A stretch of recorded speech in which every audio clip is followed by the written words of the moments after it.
राधे राधे दोस्तों, welcome back to my channel Purnima Keshav Blog. और आप सभी को विश्वकर्मा पूजा की हार्दिक बधाई इन एडवांस। तो आज के इस वीडियो में हम विश्वकर्मा पूजा की विधि, सामग्री, मंत्र और घर में कैसे पूजा करें, ऑफिस में कैसे पूजा करें, फैक्ट्री में कैसे पूजा करें, सभी चीजों की बहुत ही आसान विधि बताने वाली हूँ विस्तार पूर्वक।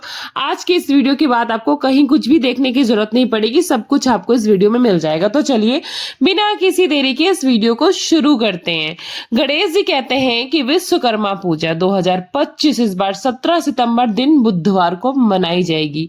यह दिन भगवान विश्वकर्मा की आराधना का है, जिसे सृष्टि का दिव्य शिल्पकार और वास्तुकार भी माना जाता है। इस दिन कारखानों में, दफ्तरों में और घरों में औजारें, मशीनें, उपकरणों की पूजा करी जाती है और सुख, समृद्धि और सुरक्षा एवं सफलता की कामना की जाती है और भगवान से वरदान मांगा जाता है। विश्वकर्मा पूजा की विधि मैं बताती हूँ स्टेप बाय स्टेप। पहले तो आप चाहे घर में हो, पूजा में हो, ऑफिस में हो या किसी फैक्ट्री में हो, वहां की साफ सफाई करनी है, वहां के स्थान को अच्छे से स्वच्छ कर लेना है। औजार और मशीनों की सफाई भी बहुत अच्छे से करनी है। जो भी उपकरण है धोने लायक उनको धो दीजिए, जो पोंछने लायक उनको पोंछ कर तैयार करिए बिल्कुल अच्छे से। उसके बाद हमें वेदिका बनानी है। वेदिका क्या होती है? चौकी लगा सकते हैं या फिर आप किसी भी एक पाटा लगा सकते हैं, उस पर लाल कपड़ा अथवा पीला कपड़ा कुछ भी हो, उसको बिछाकर भगवान विश्वकर्मा की मूर्ति अथवा चित्र जो भी आपके पास है उसको स्थापित करें। उसके बाद कलश, नारियल, आम्र का पल्लव, नहीं हो तो अशोक का भी चलेगा, दीपक और पुष्प से सजावट करें। हवन कुंड तैयार करें, नहीं है तो आप अगियारी कर सकते हैं गाय के गोबर के कंडों से। उसके बाद आप पूजा का संकल्प लें। पूजा से पहले संकल्प करें, हाथ में थोड़ा सा अक्षत या थोड़ी सी दक्षिणा रख लें। उसके बाद आप संकल्प करें कि आज मैं ये पूजा, ये व्रत बड़ी श्रद्धा से करने जा रहा हूँ और श्रद्धा और नियम से भगवान की आराधना करूंगा। उसके बाद पूजन करना है, मंत्रोच्चारण करना है। भगवान का ध्यान करके आप मंत्रोच्चार करिए। उसके बाद आपके पास जो भी ये फल, भोग, मिठाई, प्रसाद यथासंभव आप लेकर आइए, भगवान को अर्पित करिए, विश्वकर्मा जी के जयकारे लगाइए। उसके बाद विश्वकर्मा जी की आरती करिए। आरती आपको पीडीएफ में भी मिल जाएगी गूगल पे, नहीं तो आपको नेक्स्ट वीडियो में या मैं अपने शॉर्ट्स में आरती जरूर डाल दूंगी। अंत में प्रसाद चढ़ाइए और सबको बांटिए। अगर आप किसी ऑफिस में हैं, किसी कारोबार में हैं या फिर आप कहीं बाहर ये पूजा कर रहे हैं, तो ये ध्यान रखें कि जो प्रसाद है आपको पूरे स्टाफ में जरूर बांटना है। इससे आपके सहकर्मियों को ऊर्जा मिलेगी और सकारात्मकता बढ़ेगी। तो चलिए मैं आपको पूजन सामग्री बता देती हूँ ताकि आपको उसे लाने में आसानी हो। भगवान विश्वकर्मा की एक मूर्ति अथवा चित्र लेकर आइए। कलश, नारियल, आम्र पल्लव या अशोक का पल्लव। तीसरा है लाल या पीला कपड़ा जो भी मिल जाए। चौथा है अक्षत, चावल, रोली, हल्दी और मौली। मौली मतलब कलावा, पुष्प एवं मालाएं जो भी आपको उपलब्ध हो सके। लाल माला हो तो भी अच्छी बात है, पीला हो तो भी अच्छी बात है, जो उपलब्ध हो जाए आसानी से ले आइए। धूप, दीपक, रुई, घी। पंचामृत, दूध, दही, शक्कर, घी और मौसमी फल यानी जिसको हम ऋतु फल भी कहते हैं, सीजनल फ्रूट्स भी कहते हैं वो, और मीठा में कुछ भी ला सकते हैं आप। मिठाई लेके आना है, पान और सुपारी और ड्राई फ्रूट्स जो भी आप ला सके, रोली, हल्दी, अक्षत और गंगा जल। अब औजार, मशीनरी या जो आपके कार्यस्थल है, जैसी जगह पे आप काम करते हैं वहां से जुड़ी हुई वस्तुएं जो उससे संबंधित हो, आप लेकर उसे आए। उसके बाद हम आपको विश्वकर्मा जी का मंत्र बता देते हैं और उनके लाभ। उनका मूल मंत्र है, विशेष मंत्र ओम विश्वकर्मण नमः।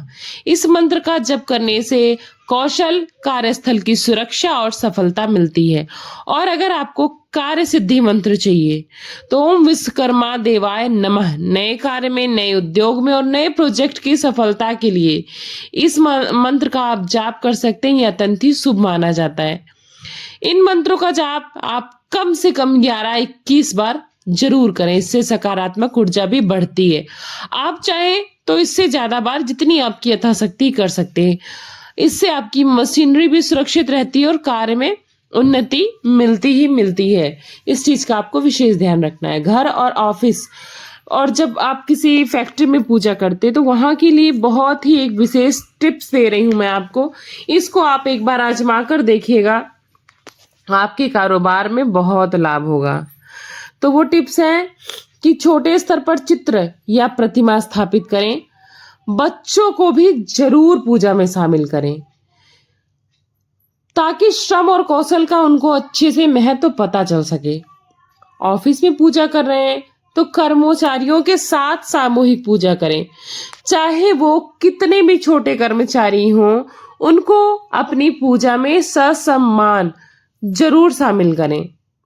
पूजा के बाद स्नेह भोज जरूर कराएं अगर आपकी संभव है, आपके अंदर इतनी सामर्थ्यता है। इससे आपके टीम में एकता और सौहार्द बढ़ता है। वर्कशॉप में पूजा कर रहे हैं, किसी फैक्ट्री में पूजा कर रहे हैं तो मशीनों को सजाएं, उसे प्रतीकात्मक रूप से विश्राम दें। सुरक्षा उपकरणों का पूजन करें।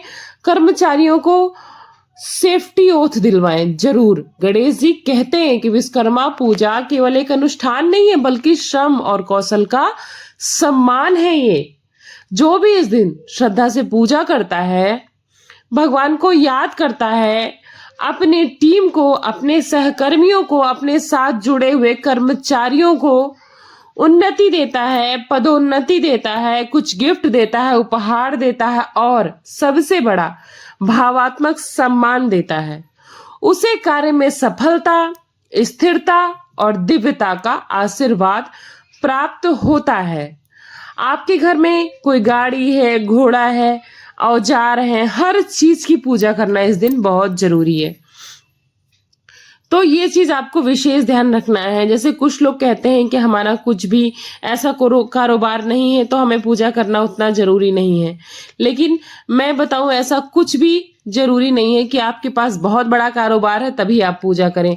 आप अपने छोटे स्तर पर या बड़े स्तर पर, जिस स्तर पे है आप उसी की रोजी रोटी से अपने घर को चला रहे हैं तो आपको उसका सम्मान करना चाहिए।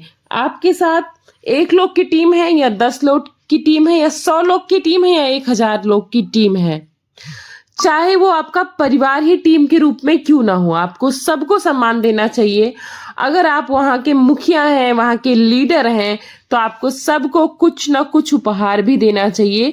उपहार में छोटा से छोटा बड़ा चीज भी हो सकता है, 5 रुपए की चीज हो सकती है, 50,000 रुपए की भी चीज हो सकती है। लेकिन यदि आप इस दिन विशेष रूप से ये कार्य करते हैं तो आपकी टीम में जो पॉजिटिविटी आएगी वो पूरे साल भर आपके उन्नति के लिए बहुत ही खास होगी। तो ध्यान रखिए, इस दिन का किया हुआ आपको पूरे वर्ष भर उन्नति प्रदान करेगा। इसलिए विश्वकर्मा पूजा के दिन इन चीजों को विशेष ध्यान रखना चाहिए। कुछ लोग इस चीजों को नहीं मानते हैं, लगातार काम करते हैं। तो मैं बता दूं, विश्वकर्मा पूजा के दिन तो औजारों का उपयोग बिल्कुल नहीं करना चाहिए। कुछ जगहों पर तो बच्चे पढ़ते लिखते भी नहीं है, लेकिन आजकल इन चीजों को नहीं माना जा रहा है। उसका आप दुष्परिणाम दिन ब दिन देख रहे हैं, चीजें बिगड़ती जा रही हैं। इसलिए अपनी चीजों को मानना, अपने धर्म को, अपने सनातन धर्म की चीजों का पालन करना बहुत आवश्यक है। तो इतनी छोटी सी वीडियो थी, मैंने आप सभी को हर चीजें बहुत ही विस्तार पूर्वक बताई हैं। आशा करती हूँ कि आप सबको बहुत अच्छी लगी होगी वीडियो, मेरा प्रयास अच्छा लगा होगा, और अच्छा लगा होगा तो like, subscribe and share like करिएगा एक, और चैनल पर इस वीडियो के माध्यम से नए जुड़े हैं तो चैनल को सब्सक्राइब कर लीजिएगा, और इस वीडियो को फ्रेंड्स एंड फैमिली के साथ शेयर करिएगा ताकि आपके घर में भी उन्नति आए, लक्ष्मी आए और भगवान की कृपा बनी रहे। और सबसे बड़ी बात, जिसको लगता है कि हमारे घर के ये सदस्य या हमारे ये संबंधी इन चीजों को नहीं मानते हैं, अपने धर्म को, अपनी चीजों को भूलते जा रहे हैं, कभी कभी हमारे बच्चे बड़े हो जाते हैं, इन चीजों को मानने से इनकार करते हैं, उनको आप अवश्य भेजिएगा वीडियो, आप देखिएगा आपको जरूर फायदा मिलेगा। तो बस वीडियो को यहीं बैंड करूंगी, चैनल को सब्सक्राइब कर लीजिएगा, बेल आइकन को प्रेस करना बिल्कुल मत भूलिएगा। थैंक्स फॉर वॉचिंग पूर्णिमा की शो।